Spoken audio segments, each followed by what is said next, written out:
Hello everyone, I am बारस और आज हम डिस्कस करेंगे आइसोमेरिज्म। ठीक है, तो बेसिकली देख लेते हैं कि आइसोमेरिज्म क्या होता है ना। अभी एक बार आप समझ लो, फिर हम नोट्स भी डिस्कस करेंगे। ठीक है, तो सबसे पहले समझ लो कि आइसोमेरिज्म क्या होता है।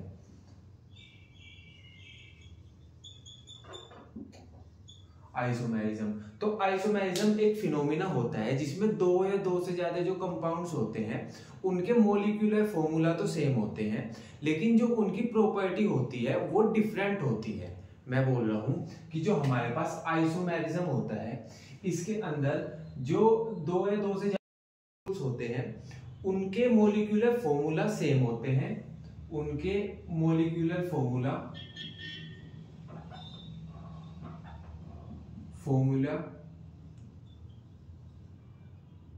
सेम होते हैं, लेकिन उनकी जो प्रॉपर्टी होती है वो डिफरेंट होती है।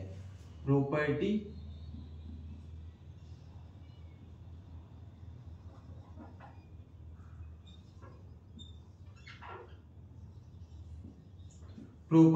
डिफरेंट होती है। ठीक है भैया, एग्जांपल बताओ, तो एग्जांपल देख लो। जैसे मैं ये बोल रहा हूं कि हमारे पास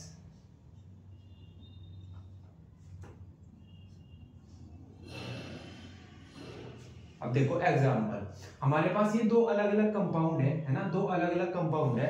मेरे को ये बताओ इस वाले कंपाउंड के अंदर कितने कार्बन है, तो आप बोलोगे कि भैया 1 2 3। इस वाले कंपाउंड में 3 कार्बन है और एक Cl है। ठीक है, ऐसे ही इसमें बताओ 1 2 3। इस वाले कंपाउंड के अंदर भी 3 कार्बन है और एक Cl है। ठीक है, तो अब मैं ये बोल सकता हूं क्या कि इसमें 3 कार्बन है, एक Cl है, इसमें भी 3 कार्बन और एक Cl है, तो इनका मॉलिक्यूलर फॉर्मूला सेम है। भाई जो चीज इसके पास है वही इसके पास है, इनका मॉलिक्यूलर फॉर्मूला सेम है। लेकिन क्योंकि यहाँ पे जो Cl है वो कार्बन नंबर 2 पे जुड़ा है और यहाँ पे जो Cl है वो कार्बन नंबर 1 पे जुड़ा है। ठीक है, तो इसलिए इनकी जो प्रॉपर्टी है ना वो डिफरेंट हो जाएगी। तो हम बेसिकली ये समझना चाह रहे हैं कि हमारे पास यहाँ पे दो कंपाउंड्स हैं, दोनों कंपाउंड्स के मॉलिक्यूलर फॉर्मूला सेम है, मॉलिक्यूलर फॉर्मूला सेम है। ठीक है, लेकिन प्रॉपर्टी डिफरेंट हो जाएगी। ठीक है, अभी इसका एक और एग्जांपल देख लो। अगर मैं बोल लूं कि हमारे पास ये देखो एक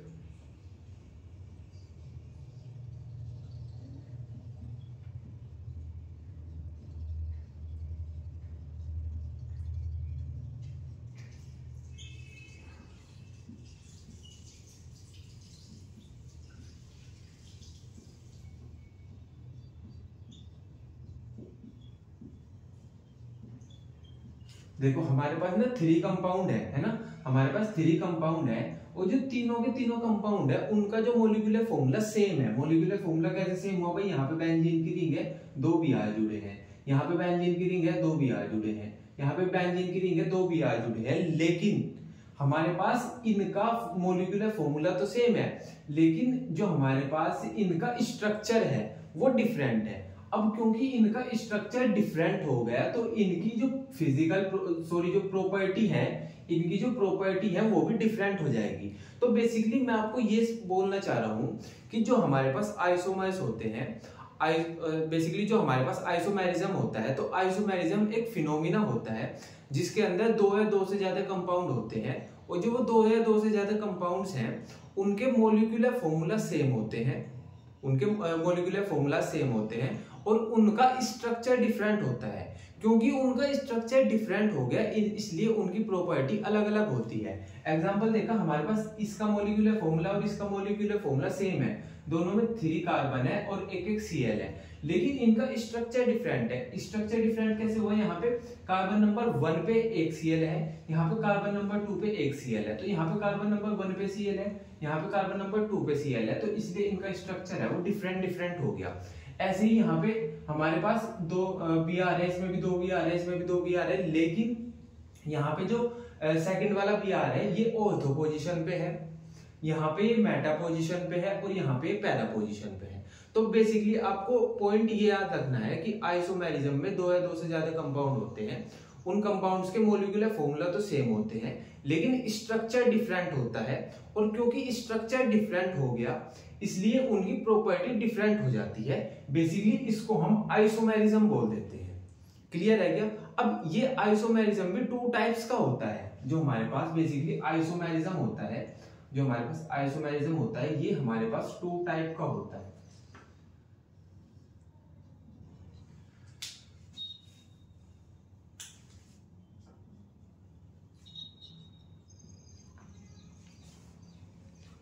ठीक है, एक फर्स्ट वाला होता है जो आइसोमेरिज्म है वो टू टाइप का होता है। फर्स्ट वाले को बोलते हैं हम स्ट्रक्चरल आइसोमेरिज्म।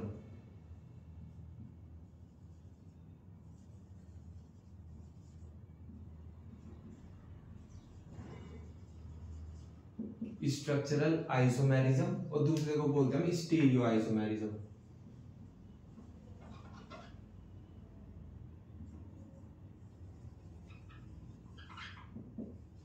Stereo isomerism. ठीक है, तो बेसिकली जो हमारे पास स्ट्रक्चरल आइसोमेरिज्म होता है उसमें क्या होता है कि जो हमारे मॉलिक्यूलर फॉर्मूला है, जो मॉलिक्यूलर फॉर्मूला है कंपाउंड्स का वो तो सेम ही रहेगा, लेकिन उनका स्ट्रक्चर डिफरेंट हो जाएगा। तो इस वाले में हमारे पास होता क्या है कि जो मॉलिक्यूलर फॉर्मूला है, जो मॉलिक्यूलर फॉर्मूला है वो तो सेम रहेगा, वो तो सेम रहेगा, लेकिन जो हमारे पास स्ट्रक्चर है हमारे पास कंपाउंड्स का वो डिफरेंट हो जाएगा। अभी एग्जांपल समझेंगे। स्ट्रक्चर है जो हमारे पास वो डिफरेंट हो जाएगा, स्ट्रक्चर हो जाएगा डिफरेंट। अब वो स्ट्रक्चर डिफरेंट किस तरीके से हो रहा है उसके बेस पे हमने स्ट्रक्चरल आइसोमेरिज्म को कई सारे टाइप्स में डिवाइड कर दिया।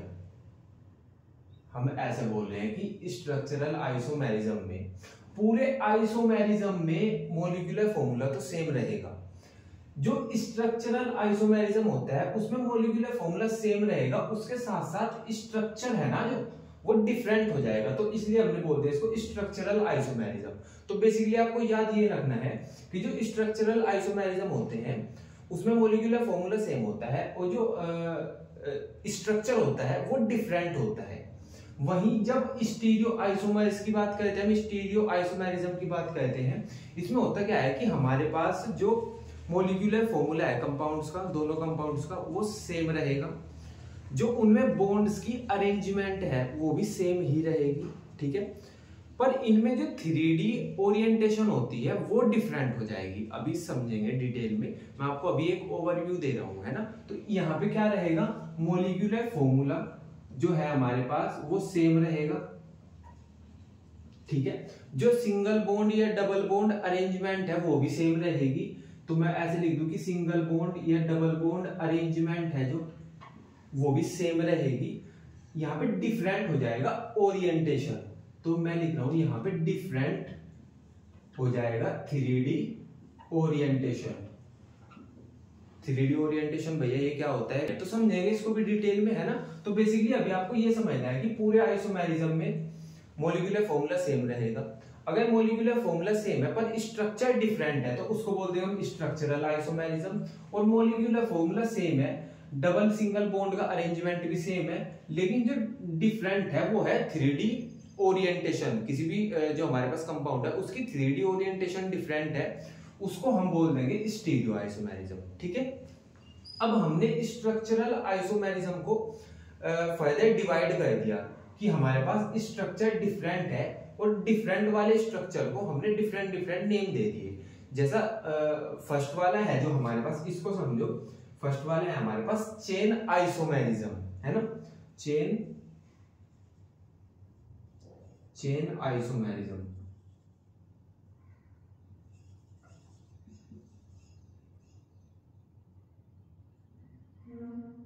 ठीक है, फर्स्ट वाला है हमारे पास चेन आइसोमेरिज्म। यहां पे ध्यान रखना क्योंकि ये आइसोमेरिज्म ही है तो मॉलिक्यूलर फॉर्मूला तो यहाँ पे भी सेम रहेगा, लेकिन यहाँ पे जो हमारे पास कार्बन का स्केलेटन है, कार्बन का जो स्केलेटन है वो डिफरेंट हो जाएगा। एग्जांपल से समझो, जैसा मैं आपको ये बोल दूं कि हमारे पास कुछ ऐसा कंपाउंड है हमारे पास ये कुछ ऐसा कंपाउंड है, इसमें हमारे पास 5 कार्बन है, 1 2 3 4 और 5। ठीक है, इसका नेम क्या हो गया, एन पेंटेन। ये तो बोलते हैं हम इसको एन पेंटेन, 5 कार्बन की एल्केन है ये। ठीक है, अब मैं बोल रहा हूं कि एक कंपाउंड हमारे पास कुछ ऐसा है, इसमें और इसमें क्या डिफरेंस है, हमने इस वाली को, ये वाली जो CH3 है इसको हटा के यहाँ पे लगा दिया, ठीक है, तो ये बन गया हमारे पास। इसका नेम क्या होता है, इसका नेम होता है आइसोपेंटेन, ठीक है। अब मैं बोल रहा हूं कि थर्ड कंपाउंड मेरे पास कुछ ऐसा है। अब क्या किया हमने, अब ये इसको भी हटा के, इसको यहां से हटा के मैंने यहां पे लगा दिया, ठीक है। तो कुछ अच्छा से ढूंढना यार,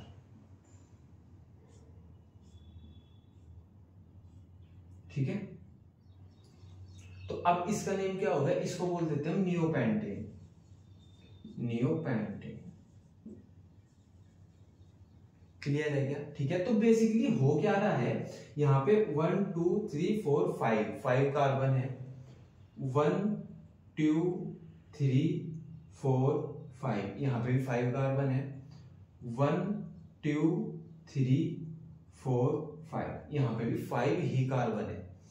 तो अब जब सारे में कार्बन सेम है तो हम बोल देंगे क्या कि इनका मॉलिक्यूलर फॉर्मूला सेम है, लेकिन जो इनका कार्बन का स्केलेटन है, जो कार्बन का स्केलेटन है वो डिफरेंट डिफरेंट है ना भाई। यहाँ पे हमारे पास 5 कार्बन की लॉन्गेस्ट चेन है, यहाँ पे हमारे पास 1 2 3 4 कार्बन की लॉन्गेस्ट चेन है, और यहाँ पे 1 2 3 कार्बन की लॉन्गेस्ट चेन है। तो बेसिकली हम यहाँ पे ऐसा बोल सकते हैं कि जो हमारे पास यहाँ पे मॉलिक्यूलर फॉर्मूला तो सेम है, लेकिन जो हमारे पास कार्बन का स्केलेटन है वो डिफरेंट है, ठीक है। तो इस तरह के जो आइसोमेरिज्म होता है उसको हम चेन आइसोमेरिज्म बोल देते हैं। तो यहाँ पे हमको देखने को क्या मिला कि जो हमारे पास मॉलिक्यूलर फॉर्मूला है वो तो सेम है, वो तो सेम है, लेकिन जो कार्बन स्केलेटन है वो डिफरेंट है। जो हमारे पास कार्बन स्केलेटन है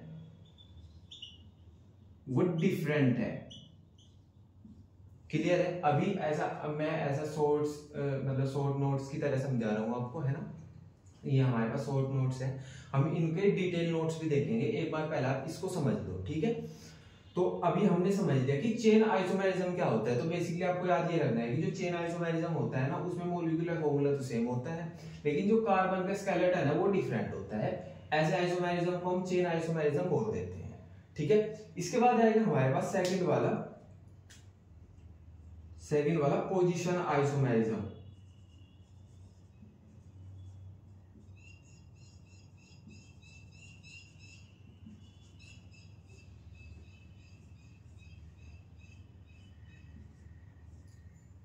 पोजीशन आइसोमेरिज्म में देखो क्या होता है कि यहाँ पे भी जो मॉलिक्यूलर फॉर्मूला है दोनों कंपाउंड्स का वो तो सेम रहेगा, लेकिन जो हमारे पास साइड चेन होते हैं, जो सब्स्टिट्यूएंट होता है, ये जो फंक्शनल ग्रुप होता है, उसकी पोजीशन डिफरेंट हो जाएगी।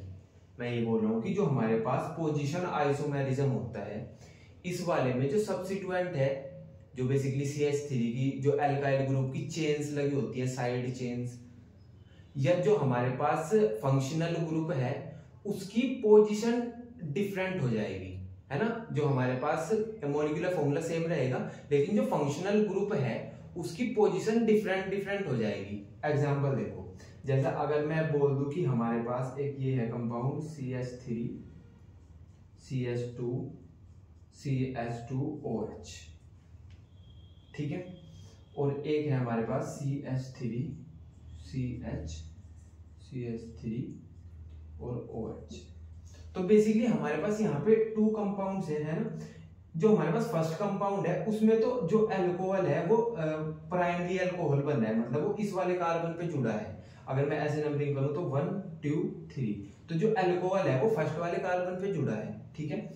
लेकिन जो सेकंड है इसमें हो क्या रहा है कि जो अल्कोहल OH जो फंक्शनल ग्रुप है वो सेकंड वाले कार्बन पे जुड़ा है, ठीक है। तो यहाँ पे हो क्या रहा है कि जो हमारे पास फंक्शनल ग्रुप की जो पोजीशन है ना वो डिफरेंट हो गई। मॉलिक्यूलर फॉर्मूला सेम है, कैसे हुआ सेम भाई, यहाँ पे 1 2 3 कार्बन है, यहाँ पे भी 3 कार्बन है। हाइड्रोजन काउंट करो, 3 4 5 6 7 8, और यहाँ पे 3 4 5 6 7 और 8। तो यहाँ पे और ऑक्सीजन भी एक ही है। तो हमारे पास मॉलिक्यूलर फॉर्मूला तो सेम हो गया, है ना, लेकिन जो हमारे पास पोजीशन है फंक्शनल ग्रुप की वो डिफरेंट हो गई। अब जब हमने पोजीशन डिफरेंट कर दी तो भाई अब स्ट्रक्चर तो भी दोनों के डिफरेंट हो गए। तो इस तरीके का जो आइसोमेरिज्म होता है उसको हम पोजीशन आइसोमेरिज्म बोलते हैं। ठीक है, तो बेसिकली हमने यहाँ पे देखा क्या, हमने यहाँ पे देखा कि मॉलिक्यूलर फॉर्मूला तो सेम है, मॉलिक्यूलर फॉर्मूला तो सेम है, लेकिन जो हमारे पास पोजीशन है फंक्शनल ग्रुप की वो डिफरेंट हो जाएगी। क्लियर है क्या? ठीक है, इतना क्लियर हो गया। तो अभी तक हमने 2 आइसोमेरिज्म डिस्कस किए। फर्स्ट था चेन, सेकंड था पोजीशन। फर्स्ट वाले में क्या, स्केलेटन डिफरेंट हो जाएगा, सेकंड वाले में पोजीशन डिफरेंट हो जाएगी। ठीक है, थर्ड वाला देखो एक बार, जो हमारे पास थर्ड वाला होता है उसको बोलते हैं फंक्शनल ग्रुप आइसोमेरिज्म।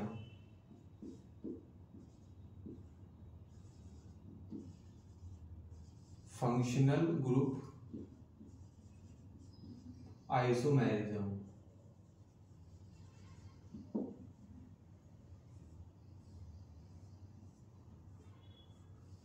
ठीक है, तो बेसिकली जो हमारे पास फंक्शनल ग्रुप आइसोमेरिज्म होता है, इसमें हमारे पास क्या होता है कि जो हमारे पास दोनों कंपाउंड्स है उनका फिर मॉलिक्यूलर फॉर्मूला है वो तो सेम ही रहेगा, लेकिन इनमें जो फंक्शनल ग्रुप है वो डिफरेंट हो जाएगा।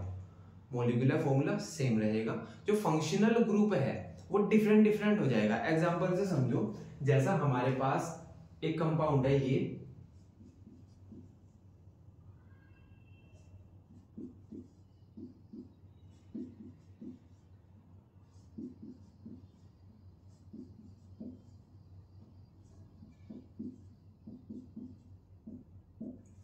देखो हमारे पास यहाँ पे 2 कंपाउंड है। ये वाला जो कंपाउंड है इसमें 1 2 3 कार्बन है, इसमें भी 1 2 3 कार्बन है। ठीक है, 3 और 3 6 हाइड्रोजन है, और इसमें 3 4 5 और 6, इसमें भी 6 ही हाइड्रोजन है, इसमें भी एक ऑक्सीजन है, इसमें भी एक ऑक्सीजन है। लेकिन यहाँ पे जो फंक्शनल ग्रुप है वो कीटोन है। तो भैया कीटोन क्या होता है, तो कहीं भी अगर हमारे पास C डबल बॉन्ड ऐसे दिख रहा है ना आपको, तो आप इसको बोल दोगे कीटोन ग्रुप, है ना। तो यहाँ पे फंक्शनल ग्रुप है वो कीटोन है, C डबल बॉन्ड O। ठीक है, और अगर आपको कहीं पे ऐसे दिख रहा है C double bond O H, ठीक है, ठीक है, तो आप इस ग्रुप को बोल दोगे एल्डिहाइड ग्रुप। ठीक है, तो बेसिकली याद ये रखना है कि कहीं पे C डबल बॉन्ड हो तो कीटोन ग्रुप है, और अगर C डबल बॉन्ड के साथ H आ जाए तो फिर वो एल्डिहाइड ग्रुप है। ठीक है, तो अब यहाँ पे देखो ये तो हो गया कीटोन ग्रुप, ठीक है, और ये हो गया हमारे पास एल्डिहाइड ग्रुप। ठीक है, तो बेसिकली यहाँ पे हो क्या रहा है, यहाँ पे मॉलिक्यूलर फॉर्मूला तो सेम है, लेकिन जो हमारे पास फंक्शनल ग्रुप है वो डिफरेंट है। ठीक है, तो इसीलिए मैं इसको बोलता हूँ फंक्शनल ग्रुप आइसोमेरिज्म। ठीक है, इसलिए हम इसको बोल देंगे फंक्शनल ग्रुप आइसोमेरिज्म। ठीक है, तो लिख लेते हैं इसके बारे। यहाँ पे होगा क्या कि मॉलिक्यूलर फॉर्मूला तो सेम होगा, लेकिन जो हमारे पास फंक्शनल ग्रुप है, जो हमारे पास फंक्शनल ग्रुप है वो डिफरेंट होंगे। क्लियर है क्या ये वाला? ठीक है, तो ये हो गया हमारे पास थर्ड टाइप का आइसोमेरिज्म। ठीक है, फिर आते हैं हमारे पास एक फोर्थ टाइप का आइसोमेरिज्म, जिसको बोलते हैं हम मेटा आइसोमेरिज्म।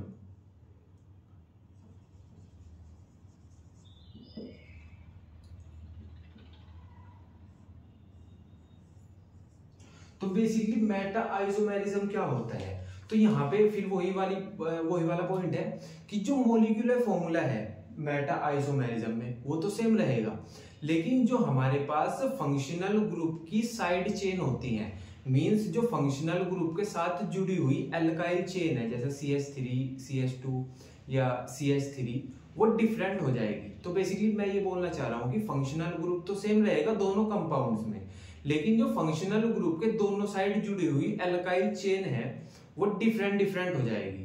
देखो एग्जांपल से समझो, जैसा मैं ये बोल रहा हूं कि हमारे पास एक कंपाउंड तो है ये,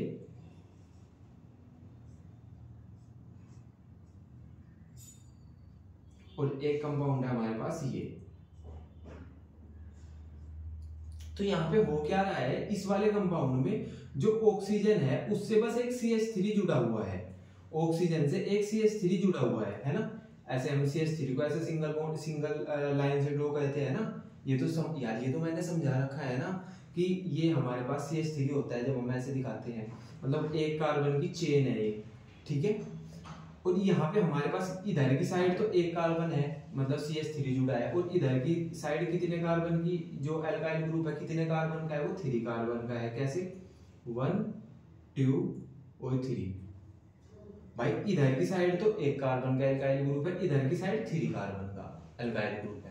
ऐसे ही अगर मैं बात इसकी करूं तो इधर की साइड 2 कार्बन का अल्काइल ग्रुप है, और इधर की साइड भी 2 कार्बन का ही अल्काइल ग्रुप है। समझ आया क्या? तो मैं ये बोल रहा हूँ कि इनमें जो हमारे पास मॉलिक्यूलर फॉर्मूला सेम है क्या भाई? इधर टोटल कितने कार्बन है? 1 2 3 4। इधर कितने हैं? 1 2 3 4।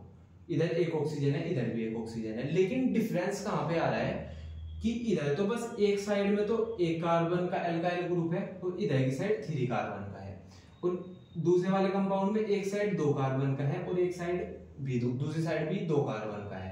तो जहां पे इस तरीके का हमारे पास इस तरीके के कंपाउंड्स आएंगे, वहां पे बोल देंगे मेटा आइसोमेरिज्म हमारे पास शो होता है। इसको आप ऐसे भी समझो कि जैसे मैं ना ये बोल रहा हूँ कि मेरे को ना 4 स्टूडेंट्स को पढ़ाना है, ठीक है, तो और मेरे को ना उनके साथ बैठ के उनको पढ़ाना है, तो मैं क्या किस तरीके से उनके साथ बैठ सकता हूँ मैं? एक तरीका तो ये हो सकता है कि मैं एक स्टूडेंट को अपने लेफ्ट हैंड साइड बिठा लूं और 3 स्टूडेंट को अपने राइट हैंड साइड बिठा लूं, ठीक है।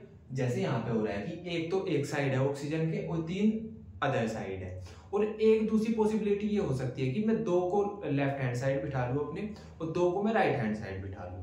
तो अब यार स्टूडेंट तो वो 4 ही है और मैं अकेला ही हूँ, है ना। दोनों कंडीशन में, एक कंडीशन में मैंने क्या किया, अपनी एक साइड में एक को बिठा लिया, एक साइड में 3 को बिठा लिया, और जो दूसरी कंडीशन में मैंने क्या किया, 2 को एक साइड में बिठा लिया और 2 को एक साइड में बिठा लिया। तो बेसिकली यहाँ पे जो पॉसिबिलिटी बन रही है, इस तरीके की जो पॉसिबिलिटी बनती है, उसको हम बोलते हैं मेटा आइसोमेरिज्म, ठीक है। तो बेसिकली जो हमारे पास यहाँ पे हमको देखने को मिल रहा है वो यही देखने को मिल रहा है कि जो हमारे पास ऑक्सीजन है, जो टीचर है जो उसके पहले वाली जो कंपाउंड है उसमें एक जो स्टूडेंट है उसके एक साइड बैठा है और 3 स्टूडेंट एक साइड बैठे हैं। दूसरी वाली कंडीशन में क्या है कि 2 स्टूडेंट एक साइड बैठे हैं और 2 स्टूडेंट दूसरी साइड बैठे हैं, ठीक है। तो इस वाली जो ये वाला हमारे पास इस टाइप का आइसोमेरिज्म होता है उसको हम मेटा आइसोमेरिज्म बोल देते हैं, ठीक है। अच्छा, इसका नेम भी पता है कि आपको? इसको बोलते हैं मिथॉक्सी, क्योंकि CH3 एक साइड है और 3 कार्बन का एक साइड है, तो CH3 को क्या बोलते हैं? मेथ, सॉरी हाँ, जो CH3 होता है उसको हम मेथ बोलते हैं, तो हम इसको बोल देंगे ऑक्सीजन को मेथ के साथ मिला के हम बोल देंगे मिथॉक्सी। और ये 3 कार्बन की चेन है तो इसको बोलते हैं प्रोपेन, ठीक है। और इसको ऐसे ही बोल देंगे हम, इसको तो इसके साथ लिख देंगे भाई, ये 2 कार्बन है, 2 कार्बन को ईथ बोलते हैं हम, है ना। ऑक्सीजन मिला लेंगे तो इथॉक्सी हो जाएगा वो, है ना, इथॉक्सी। और इधर भी 2 कार्बन है तो ईथेन, तो इसको बोल देंगे हम इथॉक्सी ईथेन। क्लियर है क्या? तो बेसिकली यहाँ पे लिख लेते हैं कि मेटा आइसोमेरिज्म में क्या होता है, सेम मॉलिक्यूलर फॉर्मूला तो सेम होगा इसका, लेकिन जो हमारे पास अल्काइल ग्रुप्स की चेन है वो डिफरेंट होगी। तो ऐसा लिख दूं क्या मैं, क्योंकि जगह का मैं एजी से समझ आ जाएगा ना कि अल्काइल ग्रुप की जो चेन है वो डिफरेंट है, ठीक है। ये क्लियर हुआ क्या आपको, है ना।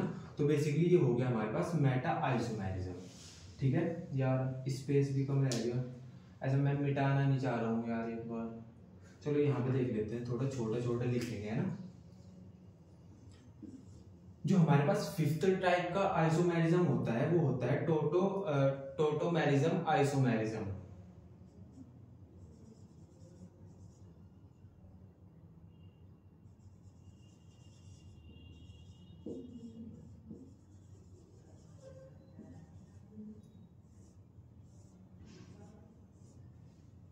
तो जो इस तरीके का आइसोमेरिज्म होता है ये स्पेशल केस में देखने को मिलता है हमें। इसमें होता क्या है कि जो बेसिकली हमारे पास 2 कंपाउंड होते हैं वो डायनेमिक इक्विलिब्रियम में होते हैं, मतलब वो एक दूसरे में चेंज होते रहते हैं। भाई ये वाला कंपाउंड ये बन गया, फिर ये वाला कंपाउंड ये बन गया, ठीक है। तो स्पेशल तरीके का मतलब स्पेशल तरीके का केस है ये टोटोमेरिज्म, है ना। इसमें होता क्या है कि टू कंपाउंड है हमारे पास, ठीक है, मॉलिक्यूलर फॉर्मूला सेम है उनके, है ना, वो एक दूसरे में चेंज होते रहते हैं, उसको हम डायनेमिक इक्विलिब्रियम बोलते हैं, ठीक है। अब चेंज क्या होता है इनमें, इनमें क्या होता है कि जो हमारे पास हाइड्रोजन होता है वो अपनी पोजीशन बदलता है, और जब हाइड्रोजन अपनी पोजीशन बदलता है तो उसको हम बोलते हैं प्रोटॉन ट्रांसफर, ठीक है। इसको हम मैकेनिज्म में डिटेल से पढ़ेंगे कि प्रोटॉन ट्रांसफर कैसे होता है, कैसे हाइड्रोजन अपनी पोजीशन बदलता है। लेकिन अभी आप ये समझ लो कि जो हमारे पास टोटोमेरिज्म होता है इसमें हमको देखने को क्या मिलता है कि जो हमारे पास दो कंपाउंड है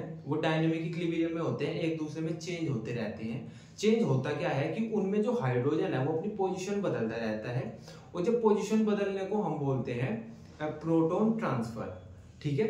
तो बेसिकली हाइड्रोजन अपनी पोजीशन बदलेगा और जो डबल बॉन्ड है वो सिंगल बॉन्ड में कन्वर्ट हो जाएगा, सिंगल बॉन्ड डबल बॉन्ड में कन्वर्ट हो जाएगा। तो एक बार इसका एग्जांपल समझो आप।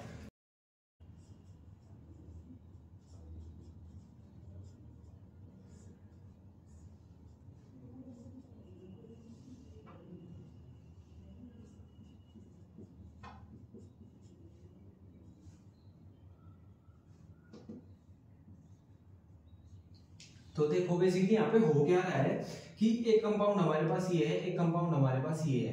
तो बेसिकली यहाँ पे हमारे पास ये एक दूसरे में डायनेमिक इक्विलिब्रियम में, मतलब कभी ये इससे ये बन जा रहा है और इससे ये बन जा रहा है, ठीक है। डिफरेंस क्या है कि यहाँ पे जो हमारे पास डबल बॉन्ड था वो कार्बन और ऑक्सीजन के बीच में था, ठीक है, लेकिन यहाँ पे जो डबल बॉन्ड है वो कार्बन और कार्बन के बीच है।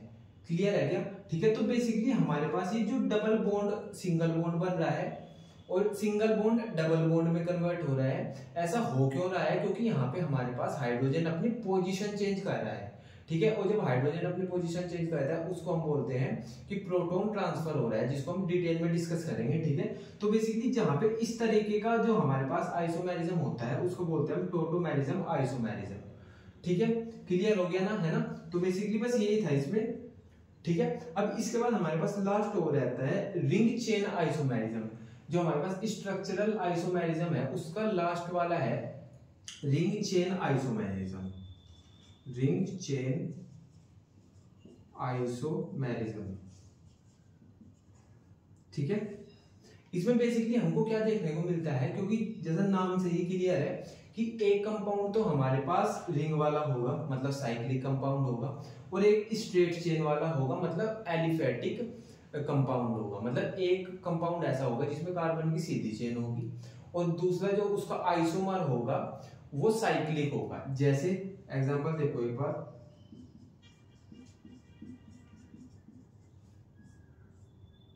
ये यहाँ पे हो क्या रहा है कि यहाँ पे कितने कार्बन है, 1 2 3, यहाँ पे कितने कार्बन है, 1 2 3, हाइड्रोजन कितनी है, 2 और 2 4, नहीं यार 4 कैसे हो जाएगी, 2 और 3 5 और 6 है ना। और यहाँ पे कितनी है, क्योंकि यहाँ पे ऐसे अटैच होती है ना, तो क्योंकि यहाँ पे कार्बन है वो अपनी वैलेंसी कंप्लीट करेगा, तो 4 बॉन्ड बनाने हैं उसको, है ना। ये कार्बन ने इसके साथ बॉन्ड बना रखा है, इस कार्बन ने इसके साथ बना रखा है, और 2 हाइड्रोजन के साथ, है ना। तो ऐसे ही तीनों कार्बन पे 2 हाइड्रोजन भी होंगी, है ना। तो बेसिकली यहाँ पे भी 6 हाइड्रोजन है, 3 कार्बन है, यहाँ पे भी 6 हाइड्रोजन है, 3 कार्बन है, ठीक है। तो हमारे पास मॉलिक्यूलर फॉर्मूला सेम हुआ, लेकिन एक तो स्ट्रेट चेन में है और एक हमारे पास साइक्लिक है, ठीक है। तो बेसिकली जब इस तरीके का हमारे पास कंपाउंड्स होते हैं तो उसको बोलते हैं हम टोटोमेरिज्म, आइसोमेरिज्म। क्लियर है क्या ये वाला पॉइंट? ठीक है। तो यहाँ पे जो हमारे पास स्ट्रक्चरल आइसोमेरिज्म था उसके जो 6 टाइप डिस्कस किए, है ना, ये हो चुके। अभी हमारे पास जो स्टीरियो आइसोमेरिज्म होता है उसके भी 2 टाइप्स होते हैं, वो डिस्कस कर लेंगे और फिर हम डिटेल नोट्स पढ़ेंगे, ठीक है। तो बेसिकली देख लेते हैं हमारे पास कि स्टीरियो आइसोमेरिज्म क्या होता है। अभी तक हमने क्या क्या देखा, हमने आइसोमेरिज्म देखा, स्ट्रक्चरल आइसोमेरिज्म के 6 टाइप होते हैं, ये 6 के 6 हमने डिस्कस कर लिए। अभी हमको पढ़ना है कि स्टीरियो आइसोमेरिज्म क्या होता है, ठीक है। तो बेसिकली हमने ये पढ़ा था कि जो स्टीरियो आइसोमेरिज्म होता है उसमें जो कंपाउंड्स होते हैं उनके मॉलिक्यूलर फॉर्मूला सेम होते हैं, जो सिंगल और डबल बॉन्ड की अरेंजमेंट होती है वो भी सेम ही होती है ना। मतलब दोनों जो हमारे पास कंपाउंड हो गया तो दोनों में ही डबल बॉन्ड होंगे, है ना। अभी एग्जांपल देखेंगे। डिफरेंट क्या होता है, डिफरेंट हमारे पास 3D ओरिएंटेशन होती है, ठीक है, तो इसको एग्जांपल से समझते हैं। जैसे मैं अगर ऐसा बोल दूं,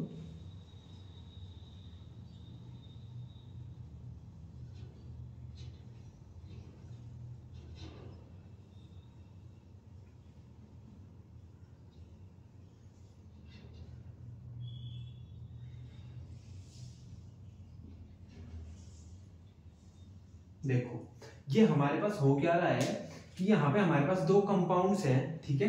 अब दोनों कंपाउंड्स में कितने कार्बन है, इसमें भी 1 2 1 2, इसमें दोनों में दो दो कार्बन है, ठीक है। 1 2 2 Cl है इस वाले में, और इसमें भी 2 Cl है, इसमें 2 हाइड्रोजन है, इसमें भी 2 हाइड्रोजन है, इसमें डबल बॉन्ड है, इसमें भी डबल बॉन्ड है। तो बेसिकली हम ऐसा बोल सकते हैं कि दोनों के मॉलिक्यूलर फॉर्मूला सेम है, ठीक है। दोनों में जो सिंगल और डबल बॉन्ड की अरेंजमेंट है वो भी सेम ही है। यहाँ भी कार्बन कार्बन के बीच डबल बॉन्ड है, यहाँ भी कार्बन कार्बन के बीच डबल बॉन्ड है। डिफरेंट क्या है यहाँ पे, डिफरेंस क्या है इन दोनों में? इन दोनों में डिफरेंस ये है कि इनकी ओरिएंटेशन अलग अलग है। कैसे? यहाँ पे जो हमारे पास कार्बन है, कार्बन से H इस वाली पोजीशन पे जुड़ा है और Cl यहाँ पे जुड़ा हुआ है। मतलब अगर मैं बोल दूं कि जो कार्बन से अपर वाली साइड पे हाइड्रोजन है और कार्बन से लोअर वाली साइड पे Cl है। अगर मैं इसकी बात करूं, कार्बन की अपर वाली साइड पे Cl है और कार्बन की लोअर वाली साइड पे हाइड्रोजन है। बेसिकली बस इतना सा ओरिएंटेशन का डिफरेंस है कि हमने इनको अपोजिट कर दिया। जहाँ पे Cl था वहां पे हाइड्रोजन कर दिया, जहाँ पे हाइड्रोजन था वहां पे Cl कर दिया। बेसिकली इनकी बस डिफरेंट ओरिएंटेशन है, ठीक है। तो इस तरीके के आइसोमेरिज्म को हम बोल देते हैं स्टीरियो आइसोमेरिज्म, ठीक है। तो जो स्टीरियो आइसोमेरिज्म होता है इसके भी 2 टाइप्स होते हैं। फर्स्ट होता है ज्योमेट्रिकल आइसोमेरिज्म। तो जो ज्योमेट्रिकल आइसोमेरिज्म होता है उसमें भी मॉलिक्यूलर फॉर्मूला सेम रहेगा।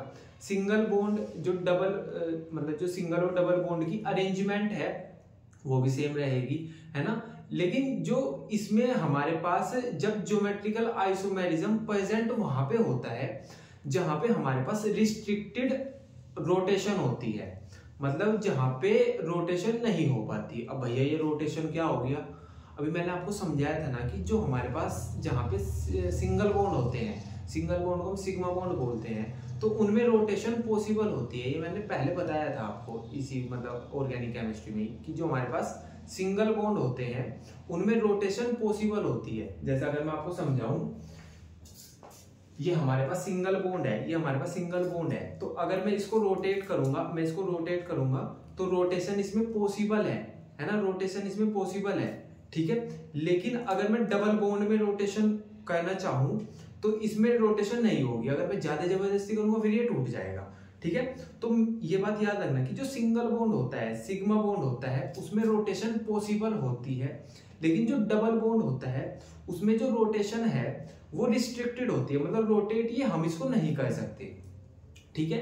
और ज्योमेट्रिकल आइसोमेरिज्म वहां पे प्रेजेंट होता है जिन कंपाउंड्स के बीच जो रोटेशन होती है वो रिस्ट्रिक्टेड होती है, ठीक है। तो जहां पे मॉलिक्यूलर फॉर्मूला सेम हो, अरेंजमेंट भी सेम हो, लेकिन रोटेशन है जो वो रिस्ट्रिक्टेड हो, वहां पे हमारे पास ज्योमेट्रिकल आइसोमेरिज्म होता है। तो मैं इनडायरेक्टली ये कहना चाह रहा हूं कि जहां पे हमारे पास डबल बॉन्ड प्रेजेंट होगा वहां पे ज्योमेट्रिकल आइसोमेरिज्म होगा, ठीक है। तो एक बार एग्जांपल से समझ लेते हैं। जैसे मैं ऐसे बोल दूं कि ये हमारे पास हम पढ़ेंगे ज्योमेट्रिकल आइसोमेरिज्म, ज्योमेट्रिकल आइसोमेरिज्म, ठीक है। ज्योमेट्रिकल आइसोमेरिज्म कहां पे प्रेजेंट होता है? जहां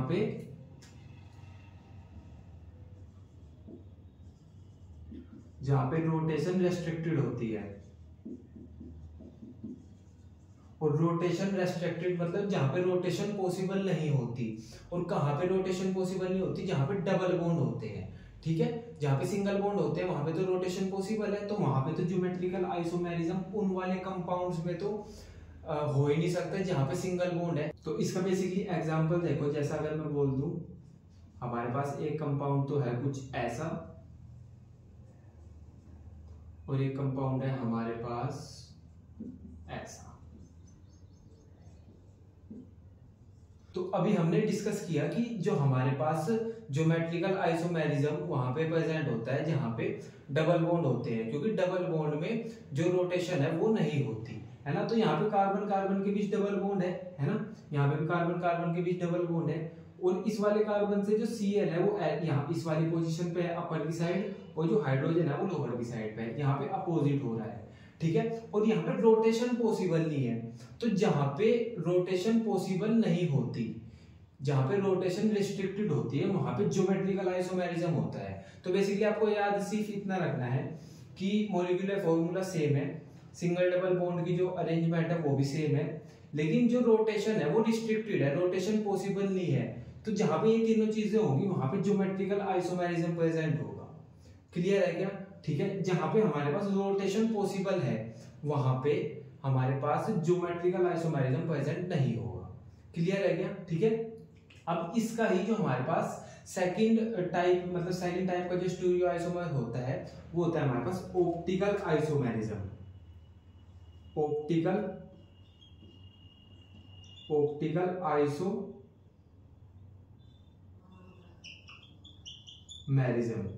ठीक है। जो बेसिकली ऑप्टिकल आइसोमेरिज्म होता है वो क्या होता है, बेसिकली मिरर इमेज होती है, मतलब जो कंपाउंड की मिरर इमेज होती है उसको हम ऑप्टिकल आइसोमेरिज्म बोल देते हैं। इसको ऐसे समझो, जैसा आप ये राइट हैंड अपना आप मिरर में देखोगे, है ना, तो जब आप मिरर में इसको देखोगे तो कुछ ये आपको ऐसा दिखाई देगा, मतलब जो हमारा लेफ्ट हैंड है ऐसा दिखाई देगा, ठीक है। तो बेसिकली इस तरीके के जो कंपाउंड्स होते हैं जो एक दूसरे की बिल्कुल मिरर इमेज होती है, वहां पे उन वाले कंपाउंड्स को हम ऑप्टिकल आइसोमर और उसको हम ऑप्टिकल आइसोमेरिज्म बोल देते हैं, ठीक है। तो बेसिकली मैं ये बोल रहा हूँ कि जहां पे ऐसे कंपाउंड प्रेजेंट होते हैं जिनकी जो एक दूसरे के मिरर इमेज होती है उनको हम ऑप्टिकल आइसोमेरिज्म बोल देते हैं।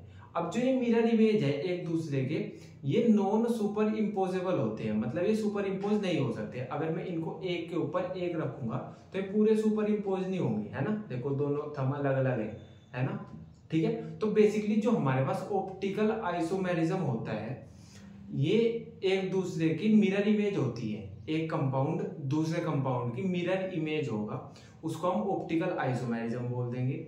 जो हमारे पास ये कंपाउंड है जो एक दूसरे की मिरर इमेज होती है ये नॉन सुपर इम्पोजेबल होते हैं, ठीक है। और ये उन्हीं कंपाउंड्स में प्रेजेंट होते हैं जिनमें जो कार्बन है उससे जुड़ने वाले जो चारों ग्रुप्स हैं वो डिफरेंट डिफरेंट हो। अब इसको एग्जांपल से समझो, जैसा अगर मैं बोल दूं कि हमारे पास कुछ ऐसा कंपाउंड है,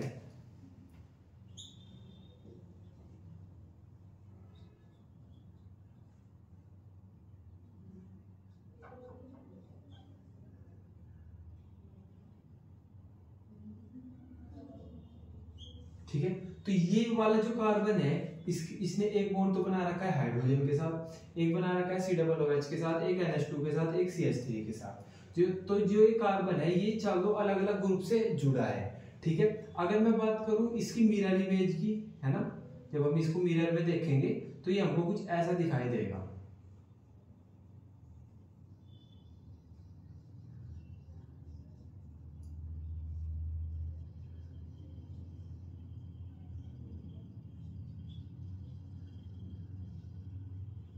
ठीक है।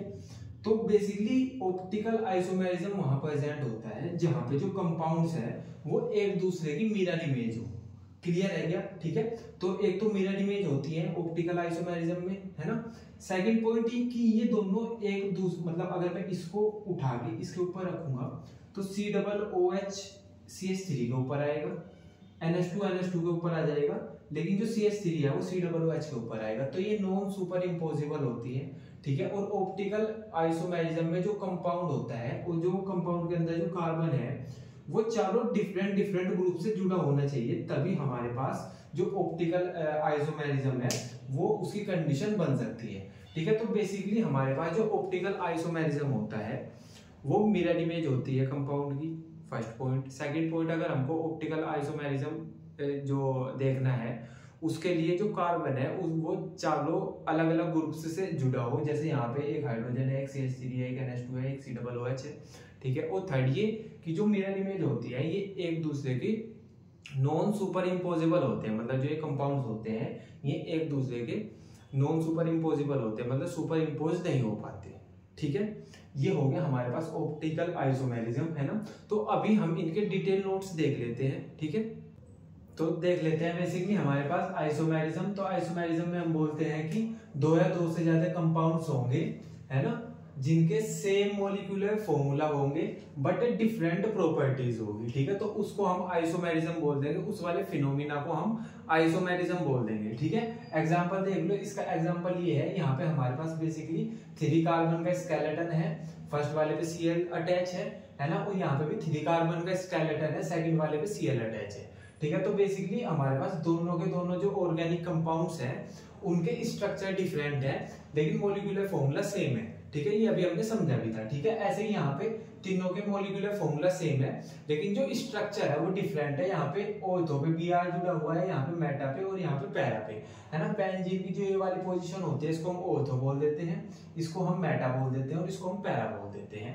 मतलब इस वाले कार्बन पे अगर जुड़ा हुआ है तो ऑर्थो, इस वाले पे मेटा और इस वाले पे पैरा। तो बेसिकली ये हमारे पास एग्जांपल हो गए आइसोमेरिज्म के, ठीक है। मॉलिक्यूलर फॉर्मूला सेम है और जो हमारे पास ये स्ट्रक्चर है वो डिफरेंट है, ठीक है। अब ये भी हमारे पास दो तरह का होता है आइसोमेरिज्म। फर्स्ट होता है स्ट्रक्चरल आइसोमेरिज्म और दूसरा होता है स्टीरियो आइसोमेरिज्म। स्ट्रक्चरल आइसोमेरिज्म के अंदर हमने 6 तरह के जो आइसोमेरिज्म है वो डिस्कस किए और स्टीरियो आइसोमेरिज्म में हमने टू टाइप्स के डिस्कस किए, ठीक है। तो स्ट्रक्चरल आइसोमेरिज्म क्या होता है, इसमें बेसिकली हमारे पास सेम मॉलिक्यूलर फॉर्मूला होता है बट डिफरेंट स्ट्रक्चर होता है, ठीक है। सेम मॉलिक्यूलर फॉर्मूला होगा लेकिन डिफरेंट होगा स्ट्रक्चर, है ना। सेकंड क्या है, arrangement of the atoms are different. मतलब जो एटम्स का अरेंजमेंट है, एक ऑर्थो पे लगा होगा तो एक पैरा पे लगा होगा, कुछ इस तरीके से हमारे पास इस वाले में स्ट्रक्चरल आइसोमेरिज्म में जो अरेंजमेंट होगा एटम्स का वो डिफरेंट होगा, ठीक है। For which the structure is different, तो उस अरेंजमेंट डिफरेंट होने की वजह से ही स्ट्रक्चर डिफरेंट होगा। तो बेसिकली जो हमारे पास फर्स्ट टाइप का स्ट्रक्चरल आइसोमेरिज्म है इसमें होगा क्या कि मॉलिक्यूलर फॉर्मूला सेम होगा, स्ट्रक्चर डिफरेंट होगा। और स्ट्रक्चर डिफरेंट होगा क्यों, क्योंकि यहाँ पे जो हमारे पास अरेंजमेंट है एटम्स का वो डिफरेंट है। यही अगर हम बात करें सेकंड वाले की, जो हमारे पास स्टीरियो आइसोमेरिज्म था, उसमें क्या है कि हमारे पास मॉलिक्यूलर फॉर्मूला सेम रहेगा, अरेंजमेंट भी एटम्स की जो सिंगल और डबल बॉन्ड की अरेंजमेंट है वो भी सेम रहेगी, बस उसमें जो 3D ओरिएंटेशन होता है कंपाउंड का वो डिफरेंट होगा, ठीक है। तो बेसिकली अभी समझ रहे हम structural isomerism, molecular formula same है, स्ट्रक्चर डिफरेंट है ना, और अरेंजमेंट है जो एटम्स की वो भी डिफरेंट है। इसके अंदर 6 टाइप आते हैं। पहला आता है चेन आइसोमेरिज्म। चेन आइसोमेरिज्म में हम देख लेते हैं व्हेन 2 और more compounds have similar molecular formula, molecular formula तो सेम ही रहेगा बट डिफरेंट कार्बन स्केलेटन, जो हमारे पास कार्बन का स्केलेटन है वो डिफरेंट हो जाएगा। एग्जांपल देखो, जैसे यहाँ पे हमारे पास 5 कार्बन की लॉन्गेस्ट चेन बन रही है, ठीक है। फिर हमने क्या किया, इसको यहाँ से हटा के एक CH3 को यहाँ से हटा के इस वाले कार्बन पे लगा दिया तो हमको कुछ ऐसा स्ट्रक्चर मिल गया, ठीक है। फिर हमने ये एक और हटा के हमने इस वाली जगह पे लगा दिया तो हमको ऐसा स्ट्रक्चर मिल गया। तो यहाँ पे जो लॉन्गेस्ट चेन है वो 5 कार्बन की, 1 2 3 4 5, है ना। यहाँ पे 1 2 3 4 की है और यहाँ पे 1 2 3 की है। लॉन्गेस्ट चेन है जो 5 कार्बन की है, तो 4 कार्बन की है, 3 कार्बन की है। लेकिन जो हमारे पास इस ये जो कंपाउंड है इसमें भी 5 कार्बन ही है, इसमें 5 कार्बन ही है और इसमें 5 कार्बन ही है। तो हो क्या रहा है कि मॉलिक्यूलर फॉर्मूला तो सेम है लेकिन इनका स्ट्रक्चर डिफरेंट हो गया। और स्ट्रक्चर डिफरेंट क्यों हुआ, क्योंकि कार्बन स्केलेटन बदल दिया हमने, ठीक है। तो इस तरीके का जो आइसोमेरिज्म होता है उसको हम बोल देते हैं चेन आइसोमेरिज्म, ठीक है। सेकंड आता है हमारे पास पोजीशन आइसोमेरिज्म। पोजीशन आइसोमेरिज्म में क्या होता है, differ in position of substituent atom और functional group on carbon skeleton. तो जो कार्बन स्केलेटन होता है उसमें पोजीशन चेंज हो जाती है सब्स्टिट्यूएंट की या फंक्शनल ग्रुप की। एग्जांपल देखो, जैसे हमारे पास यहाँ पे 1 2 3 कार्बन है, यहाँ पे भी 1 2 3 कार्बन है, लेकिन यहाँ पे जो OH अटैच है वो फर्स्ट कार्बन से अटैच है और यहाँ पे जो OH अटैच है वो सेकंड कार्बन से अटैच है, ठीक है। तो बेसिकली मॉलिक्यूलर फॉर्मूला तो सेम रहा पर जो फंक्शनल ग्रुप है उसकी जो पोजीशन है वो डिफरेंट हो गई, ठीक है। तो इस तरीके का जो आइसोमेरिज्म होता है उसको हम पोजीशन आइसोमेरिज्म बोल देते हैं। क्लियर है क्या, ठीक है। थर्ड आ गया हमारे पास functional group isomerism. Functional group isomerism में क्या होता है, 2 और more compounds having the same molecular formula, ये तो सब में सेम ही रहता है, but different functional group. Fg मतलब फंक्शनल ग्रुप, शॉर्ट में लिख दिया मैंने, है ना। तो इसमें क्या होगा कि मोलिकुलर फॉर्मूला तो सेम ही रहेगा, पर फंक्शनल ग्रुप अलग अलग हो जाएंगे। एग्जांपल देखो, जैसे यहाँ पे 1 2 3 कार्बन है, 1 2 3, इधर भी 3 कार्बन है, लेकिन यहाँ पे जो हमारे पास फंक्शनल ग्रुप है वो है CO। यहाँ पे हमारे पास है CHO, ठीक है। मतलब C डबल बॉन्ड O से जुड़ा हो और एक हाइड्रोजन जुड़ा हो, उसको हम क्या बोलते हैं, एल्डिहाइड ग्रुप, ठीक है। यहाँ पे जब C डबल बॉन्ड से जुड़ा हुआ है तो उसको बोलते हैं हम कीटोन ग्रुप, है ना। तो यहाँ पे फंक्शनल ग्रुप है कीटोन, यहाँ पे फंक्शनल ग्रुप है एल्डिहाइड। क्लियर है क्या, ठीक है। अब फोर्थ वाला आता है इस तरीके का जो आइसोमेरिज्म होता है, जिसमें मोलिकुलर फॉर्मूला सेम हो लेकिन फंक्शनल ग्रुप डिफरेंट हो, है ना, उनको बोल देते हैं फंक्शनल ग्रुप आइसोमेरिज्म। क्लियर है। इसके बाद आता है मेटा आइसोमेरिज्म। मेटा आइसोमेरिज्म में क्या होता है, it arise due to different alkyl chain on either side of functional group. तो हमारे पास मोलिकुलर फॉर्मूला सेम होगा, इसमें एक फंक्शनल ग्रुप होगा, और जो फंक्शनल ग्रुप के दोनों साइड में एल्काइल ग्रुप की चेन है वो डिफरेंट होगी। एग्जांपल देखो, जैसे ही हमारे पास फंक्शनल ग्रुप है, इसके एक साइड में तो एक कार्बन की एल्काइल चेन है और दूसरी तरफ 1 2 3 कार्बन की एल्काइल चेन है। ऐसा ही जो दूसरा कंपाउंड है हमारे पास, ये वाला भाई, ये दोनों मेटा आइसोमर्स है ना, एक दूसरे के मेटा आइसोमर है। तो इसमें तो एल्काइल ग्रुप एक तरफ तो जो फंक्शनल ग्रुप है वो उसके एक तरफ एक कार्बन का है, दूसरी तरफ 3 कार्बन का है, इसमें दोनों तरफ 2 कार्बन का है। तो हो क्या रहा है, यहाँ पे भी 4 कार्बन ही है, एक तरफ 1 कार्बन है, दूसरी तरफ 3 कार्बन है।